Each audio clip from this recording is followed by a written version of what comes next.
c'est dans l'air. Sud Radio Berkov dans tous ses états. Les perles du jour. Monsieur Véran, Olivier de son prénom, l'ancien ministre de la Santé, actuellement porte-parole du gouvernement, vient de paraître par-delà les vagues. C'est beau, par-delà les vagues. On pense aux vagues de la mer, mais on pense aux vagues, effectivement, de Covid-19. 3e, 5e, 6e et plus si affinité. Eh bien, Olivier Véran, pour la première fois depuis longtemps, s'excuse. Mais il s'excuse de quoi, Olivier Véran? Eh bien, il le dit, écoutez, je me suis trompé. On s'est tous trompés sur le masque. Ah bon, on s'est trompé sur le masque? Peut-être parce qu'il faut plus le porter. Enfin, d'ailleurs, on le porte plus maintenant. Non. On s'est trompé pendant 3 mois en disant au départ, rappelez-vous, il y a 2 ans, que le masque ne sert à rien. Et je l'avais dit moi-même, répète Olivier Véran, mais nous étions nombreux. C'était pas recommandé, pas utile, etc. J'ai bien prononcé cette phrase. Oui, j'ai conscience de la pression tenace qu'elle a pu laisser. Oui, je sais que on ne peut pas effectivement dire ça. Je m'en excuse. Ce n'a pas été mon choix. Nous nous sommes trompés, dit-il. Nous nous sommes trompés. C'est un fait. L'OMS, les autorités sanitaires internationales et nationales, moi, oui, après l'OMS, les autorités sanitaires, moi, de bonne foi, évidemment, nous nous sommes trompés. Oui, très bien, cher Olivier Véran. Vraiment, on est ému, et puis à tout péché miséricorde, évidemment, il vous sera beaucoup pardonné parce que vous aurez beaucoup parlé. Mais en attendant, dites-moi, il faut rappeler un certain nombre de choses que vous avez dites depuis ces 2 ans et demi comme ministre de la Santé. Écoutez, un petit rappel comme ça, pour nous, pour mémoire.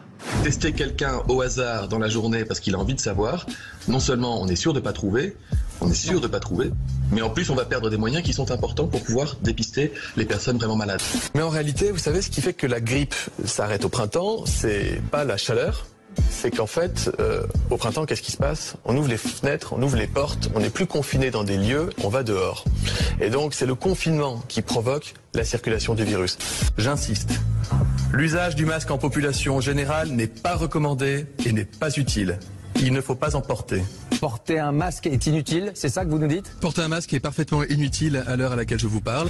Moi, je ressens de la fierté d'Elisabeth Martichoux. Je ne fais pas partie de celles et ceux qui se sont succédés sur les plateaux pour vous affirmer des choses dont ils n'étaient pas sûrs. Bravo. Alors Olivier Véran, là, c'est une confession. C'est vrai que vous ne faites pas partie de ceux qui se sont succédés sur les plateaux du matin au soir et du soir au matin, ce que vous continuez de faire pour dire des choses dont ils ne sont pas sûrs. Écoutez, on ne peut pas faire aujourd'hui la recension des choses que vous avez dites et dont vous n'étiez pas sûr, et nous non plus. Ça prendrait 2 heures d'émission, on ne ferait pas. Mais il faut comprendre. Parce qu'il faut comprendre, et je vais vous lire un passage du livre, parce qu'Olivier Véran a fait un burn-out. Oui, il a touché du doigt le burn-out. Écoutez, c'est très très beau, une petite musique d'ambiance, cher Thibault. Un matin, vers la fin de la première vague, entre un conseil de défense et un conseil des ministres, dans le parc de l'Élysée. Oui, il était là, dans le parc de l'Élysée. J'ai eu des vertiges, de profondes nausées, les jambes qui flageolent. Olivier, je vous en prie, arrêtez-vous. Ne travaillez pas autant On sait que vous êtes entièrement dédié au service de la France et au service de la santé des Français. Arrêtez. À l'époque, je reprends Olivier Véran, je dormais 3 heures par nuit. Je sautais plein de repas. Le stress était permanent. Puis, miracolo, alléluia. J'ai regardé les arbres, j'ai soufflé et c'est reparti sur le coup. Ensuite, je me suis mis à la méditation. Cela m'a beaucoup aidé. Eh bien, écoutez, on est ravis, Olivier Véran, que vous êtes mis à la méditation. Continuez. Mais de grâce, peut-être tournez 7 fois la langue dans votre bouche afin de proférer un certain nombre de choses dont vous n'êtes pas sûr, et nous non plus. Ça ferait du bien à tout le monde, à vous comme à nous.